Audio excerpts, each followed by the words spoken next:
Самый древний абхазский музыкальный инструмент – это абхерца. Вот он.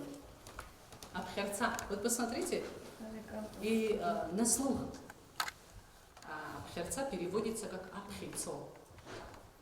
Национальные музыкальные инструменты, традиционная одежда и старинные предметы быта. Этнографический отдел – это особая часть экскурсии. Здесь можно убедиться в уникальности нашей истории и культуры.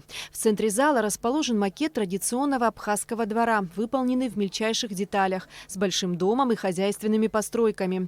А еще здесь представлены вещи, которые редко встретишь в обиходе. Женское седло. Сюда садились не мужским стилем, а боком. Дети впервые посетили залы разных исторических эпох. Анна, Рабия и Николь с интересом рассматривали экспозиции. Они узнали об уникальных животных, обитавших в Абхазии миллионы лет назад. Он был этот пещерный медведь. Он не такой, как мы с вами привыкли видеть по телевизору или в цирке.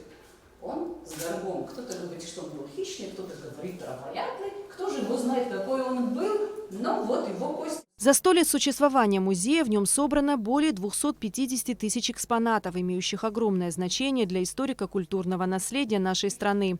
Экскурсия в музей – это часть проекта «Культура детям», созданного по инициативе министра культуры Гудисы Агрба. В этот раз участниками экскурсии стали подопечные благотворительного фонда «Ашана». Наш проект мы предполагали проводить более широко. Мы хотели приглашать детишек в большем количестве, но, к сожалению, по известным причинам в связи с пандемией мы, конечно же, беспокоимся и боимся за детишек, и в силу этого мы вынуждены вот в таком ограниченном составе проводить наши проекты.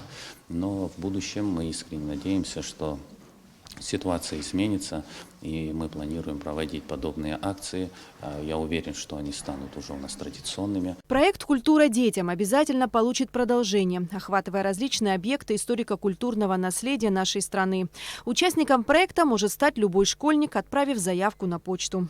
Эсма Гуланзе, Эльдар Дамиров, Абхазское телевидение.